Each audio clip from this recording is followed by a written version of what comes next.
Welcome, welcome, welcome to this lovely day. We are here back at the podcast for Opportunity Knocks for episode number.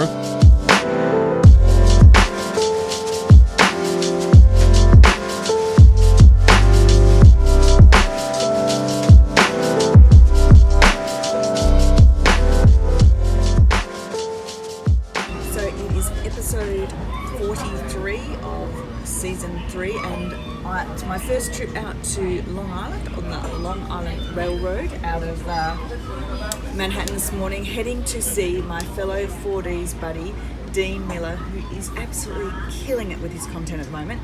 So we're going out, we're going to have a chat on his podcast and talk about all sorts of really interesting things. I'm super excited today because he has been one of the many people that have been so helpful to me in chasing this dream here in New York. So I'm so excited to be going and spending some time with him, and also to bring you guys along. So join me.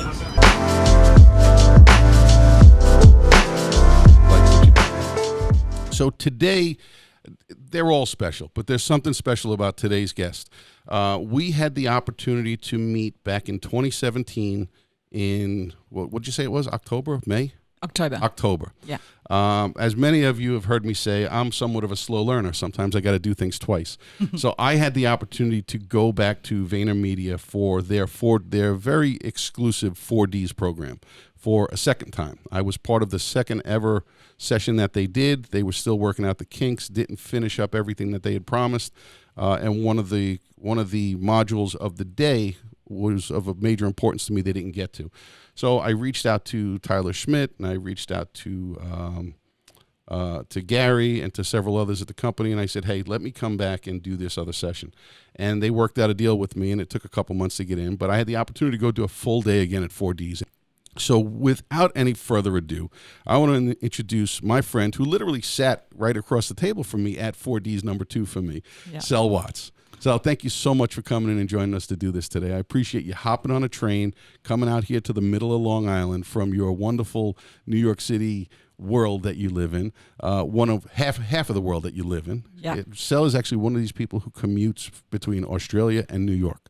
She's kind of crazy, and that's part of what I love about her. Yeah, so don't complain about your commute. Hell no. I live 4 minutes away from here. I'm good with it. I was the first one here today, and I was running to make sure I was the first one here today. So thank you so much for coming in and doing this today. I've been looking forward to this since we started talking about it. So welcome. Oh, me too. Thank you so much. I'm very privileged, and I was actually saying on the train out here that it means so much to me, the community from 4Ds. Yep. And you know that 4Ds is really the reason that I relocated from Australia to New York. Yep, I remember you saying that. Yeah, so it was a game changer for me coming over from Australia, doing that one day, and changed my life. Yeah. So you were, at the time that we met, you were living in Australia full time. Yeah, and I was coming to New York, for 2 or 3 weeks, maybe 3 or 4 times a year. Okay. Because I found it so inspiring, and I just loved the vibe, and I wanted to be there, but I really had no reason to be. Okay, that just answered my next question. Okay. Yeah, and people would say, "Why are you working over there? What are you doing there?" I'm like, "Oh yeah, I'm just sort of being inspired." And then when I saw 4Ds, I was like, "I'm going to go to this," and then that was. You actually had a reason to be in New York. Yeah, and then I went for the personal branding session, and I think it's really important if you do choose to go to 4Ds to know why you're going and what you're going for. I think that personal branding part of it is probably the biggest lead-in for them. Most people look at it, but I couldn't agree with you more. Going in with a game plan. Yeah. And we talked about this briefly on a prior episode where we said I was a conference junkie for years. I would go 4, 5, 6 different conferences a year, and I'd try to absorb everything and realized I'm just exhausted at the end of the year, and came home with 1 or 2 things if I was lucky. And now I go into everything along those lines saying, there's 3 things I'm looking to accomplish. So a little in comparison to some of the others, this rinky-dink 800-person conference that happened for Board of Realtors here on Long Island 2 weeks ago. I went in and said, here's my goal. 1, I want to reconnect with at least 2 people who I've lost touch with, who are in the industry. 2, I want to meet 2 people who I've been looking forward to meeting that I know I'm going to be there. And 3 was to take 1 piece of information, actionable information home. And before lunch, I had accomplished all 3 of those. to the point where when the day ended, I literally flew out the door. I was done. I didn't want anything else. Well, that's setting an intention. But one of my other tips for conferences, because I love a conference, and I got conference burnout where I was like, this is, but I think setting the intention, and I always, depending on the length of the conference, but if it's pretty intense, I always block out another day at the end, and I use that day to go back over my notes, reflect, and actually write an action plan so I do something with it, because otherwise you leave and you go straight back into the office the next day, and it ends up being a complete waste of your time, because you have all these ideas that you're going to do all this stuff, and you have all this noise going on in your head at the same time. Yeah, so I always do that. But what happened after 4D, so I allocated my day after, but then at the end of the day at 4Ds, I had a more detailed conversation with the personal branding team, and then I was able to be invited back the next day to have a even more detailed conversation about personal branding, what it meant, what the opportunities were for me. And then 2 months later, I brought all my kids back from Australia to come into Vayner. They were so good to them. They were feeding them cereal and just being fantastic to talk again. And that's when my family said, Mum, you know what? You need to be in New York. If you're going to do this, you need to be where it's all happening, where you have access to the people. Did the family have an inkling about the fact that you wanted to be here, or did they notice it and tell you that you should be here? So they knew, because I kept coming and visiting for a couple of weeks here and there. But then when they came over with me in December and we went into Vayner, and I could show them what I meant about the opportunities. I remember we walked out of Vayner into Hudson Yards, and they were like, Mum, you need to come here, because if you want to chase this dream, you've got to be here. We've got to do this. And they're not here yet, and this has been like a family project of me coming, seeing what I can create, and then getting them over, which they're on their way in February, which I can't wait. So they're joining the middle of a school year here. So you got a lot of challenges ahead of you. But there's so many challenges in relocating. Well, one, starting an international business here has been super, super challenging. And one, I mean, just alone not having a network, but then not understanding the laws and the cost. So the exchange rate is, so funding yourself from Australia here with the exchange rate, and then with the kids, the whole thing has just been this mammoth experience that at times has very nearly broken me. But I've always been one to be really clear on what the ultimate mission is, and that I think my life motto is no plan B, and so it's like just keep finding another way, find another way. But there are times when I've broken down on the subway going, I can see why people don't do this. It happens, and listen, you're trying. So you go from the Gold Coast in Australia, where you have successful businesses back there already, correct? Yes. And you're taking part of one of those businesses, bringing it to New York, so you literally are covering the entire globe, one side to the other. Yeah. It's been fascinating to watch you from a distance doing this back and forth. And I say to myself, I hate getting on a plane to go to Florida, let alone halfway around the world and back. Yeah. Juggling a family at home. But what really excites me for you is hearing how the kids especially were the ones who kind of inspired you to do this and encouraged you to do it. That says something special about who you are as a parent. This is really important, because obviously I have a lot of people look at the way that I'm living, which is very unconventional and often pushes people's buttons. And so I often, get I get a lot of judgment, a lot of questions. Thank you for your opinion. I didn't ask. Yeah. And you look, there are people that are genuinely just interested in logistically how it all works and how I manage it all, and then there are others that are just don't want to judge, and I get that. Like it from afar, and from the little bit you might see on social media. I mean, it's a lot on social media, but it's still only a very small percentage of my real life. And we have to touch on some things there too. Yeah. But it's very interesting, because my whole view, everything I'm doing is driven by the fact that what I want to teach my kids. And I always thought if there was only one thing that I could teach them? If I only had the opportunity to teach them one thing, what would it be? And I thought about that really hard and thought, you know what, I want them to chase their dreams, no matter what it is they want to do, no matter how unlikely it is for them to achieve it, no matter how hard it is. I just want them to go for it. And then I realized that I'm absolutely no one to tell them to do that if I'm too scared to do it myself. And so I thought, you know, rather than telling them the message that I want to tell them, I need to show them. You need to live it. I need to live it and say, you know what, I want you guys to chase your dreams. This is what it looks like. It's sacrifice and it's gut-wrenching, but, you know, it's exhilarating. And at the end of the day, I'm a mum and I'm a business owner and I'm a friend and I'm a daughter and I'm all those things, but I'm me first.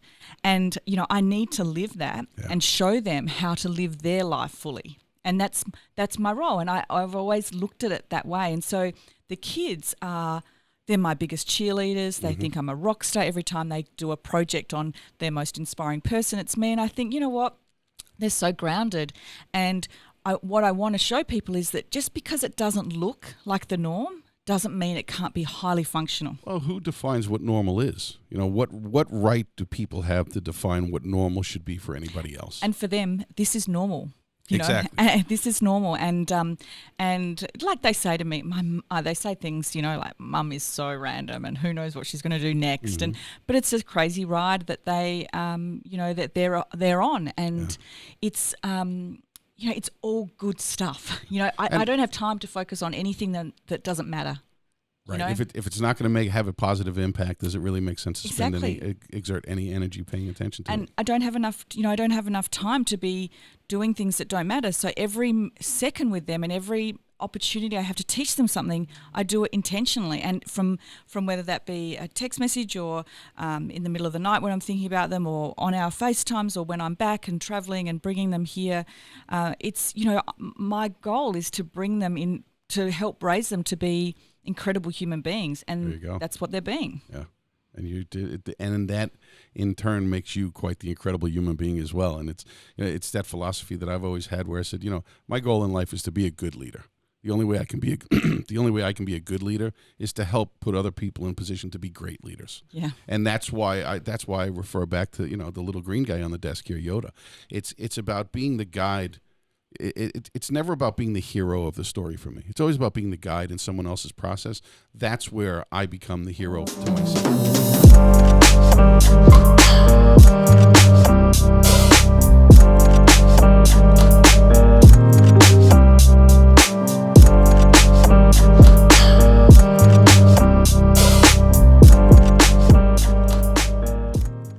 I think it's really important. I was doing some training with my Australian team the other night about energy management and time management, and just giving them techniques on how to manage their day better and be more effective. And I said to them, you know, because none of them, I started that business 12 years ago, none of them were there when I started. And I said to them, you know, you don't realize, but I did all of your jobs, you know, and I did them all together on my own. Yep. You know, I changed the photocopy toner, and I created all the things. And so they don't see that, because now they just see the things that I do now.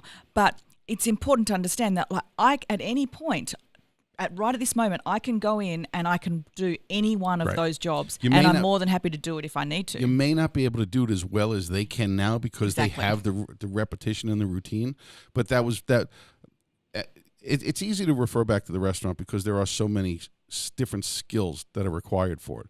But I could go behind a bar and make a drink. I can't make 4 of them. I can't, you know, it's going to take me the time that it would take you to make 4. I'm going to make 1. But I can do it. I can read the instructions. The only place I refused to go to was the kitchen, because unless I was in there to clean dishes or prep and do other, but plating and actually cooking the food, I could not do that and provide a quality product. So I always told people that was the one place where I'm not allowed to be. It's too risky. Because listen, I'd rather have the doors shut than me put a garbage product on a plate.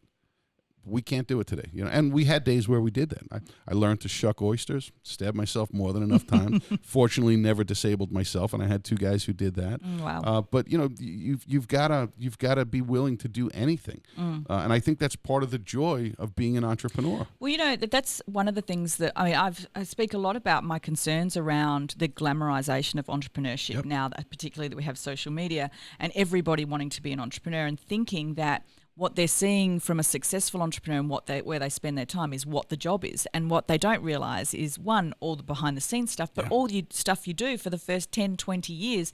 And that's not glamorous. And There's they don't nothing see sexy that. about it. There's nothing sexy about it. And there's nothing sexy about being awake all night worrying about your cash flow or your staff or how you're going to keep the doors open.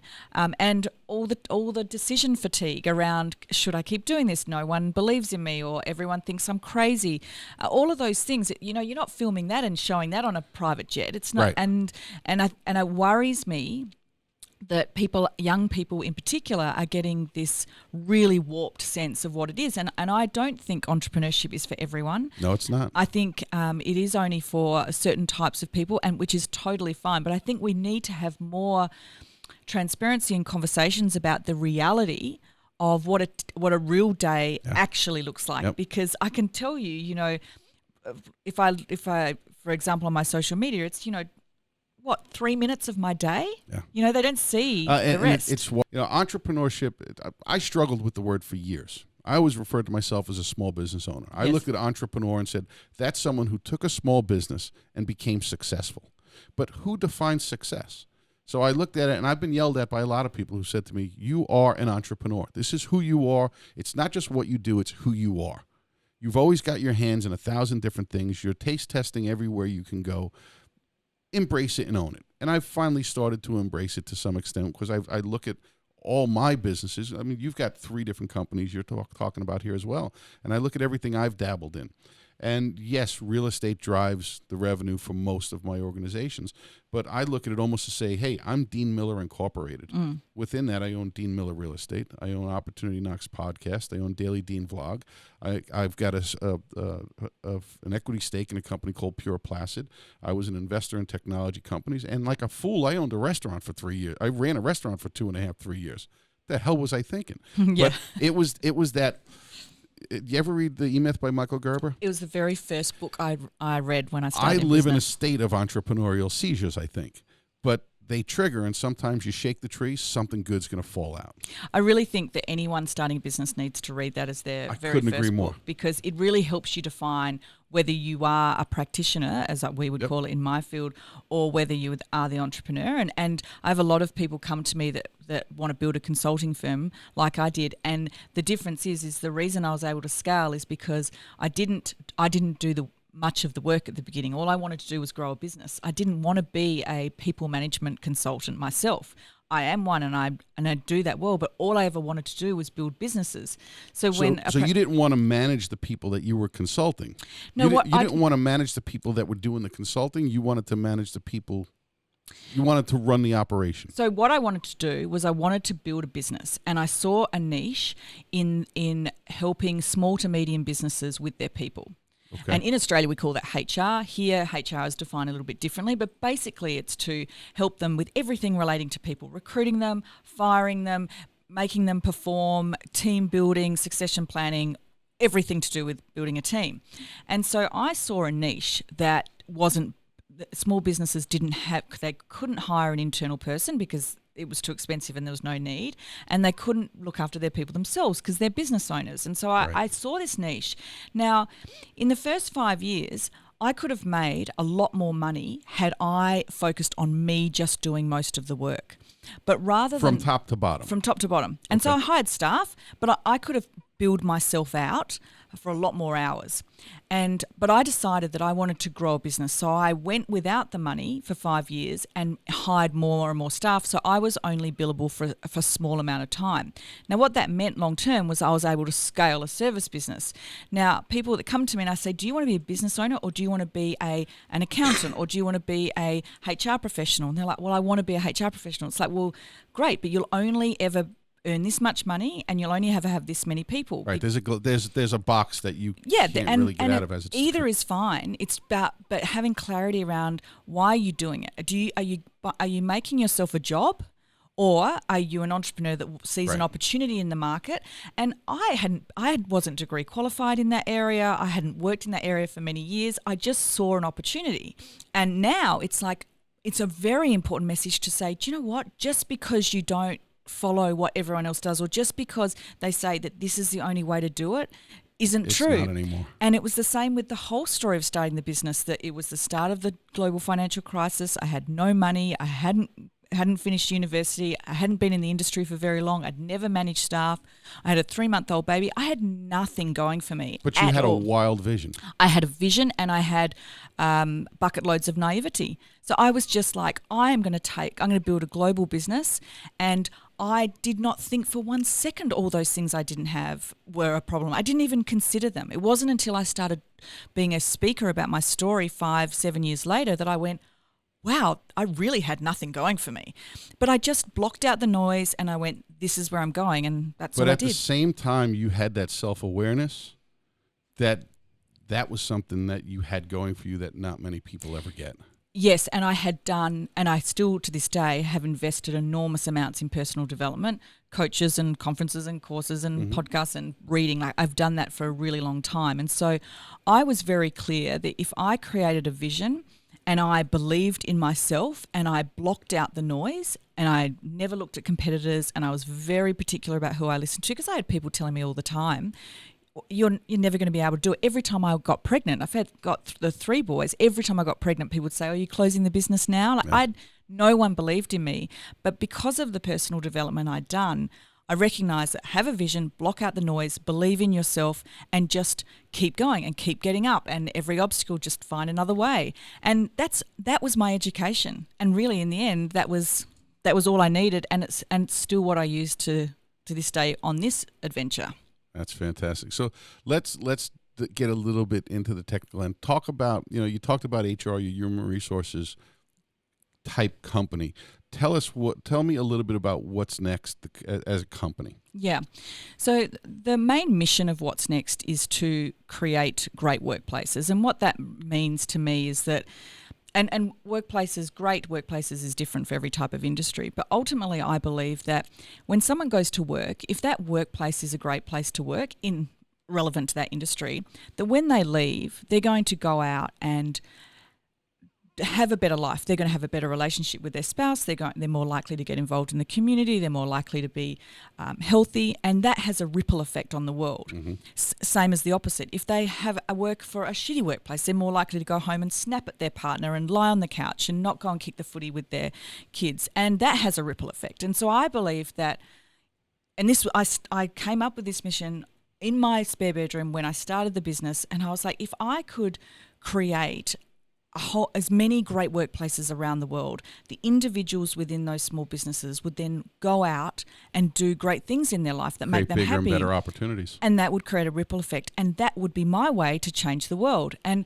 I remember sharing, and my team, I talk about vision, mission, values all the time, but I remember one particular time sharing with my team the mission and how we can change the world. And one girl said to me, you think this little business in Brisbane, Australia with, 10 staff can change the world?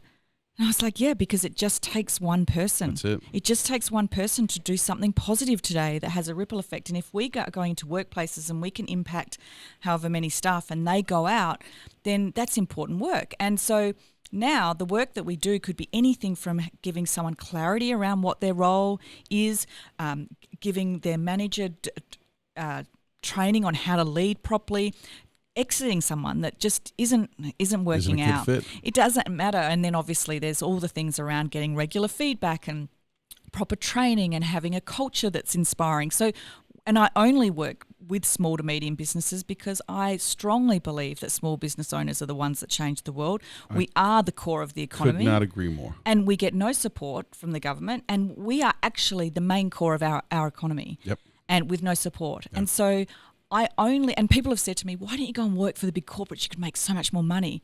I'm like, no. The small business owners, they are our DNA. Like, they are the ones that are putting their houses on the line and their kids' education on the line for a dream or the difference they want to make. I think that mindset of the money is not the driving factor is becoming a societal change. You're starting to see a little bit more and more.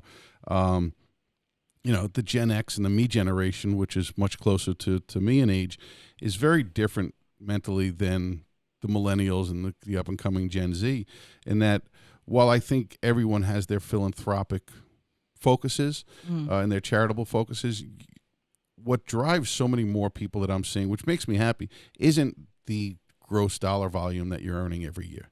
It's where can I make a difference? Where can I have an impact? That's why people hear me say it all the time. I don't get out of bed in the morning to make $1. I get out of bed in the morning to make a difference. You could probably do something that makes you really happy, and you can survive here. And is the happiness going to drive you, or is the money going to define define happiness for you? Well, I think that we've had a lot of people along the time. One of our divisions is in recruitment, and we'd have candidates come and apply for a job, and then they'd get the job, and then they'd resign, and their current employer would offer them more money.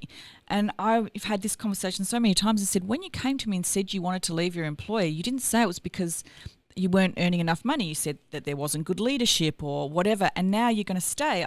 The money will maybe make you happy for the next 3 months, but the same issue is still going to be there, and you're still going to be happy in 3 months' time with that extra money. But I also, when I look back over my journey, because I'm so mission driven, but there have been times when I have been influenced and become more money focused. And when I look back, those were the times when I did my worst. So when I became focused on, actually, I now need to hit this target, especially because I went for many, many, many years with nothing. So I was living in a really crappy house, and I had a crappy car, and I had little children, and I didn't buy one thing for myself. And I really invested every single cent back into the business.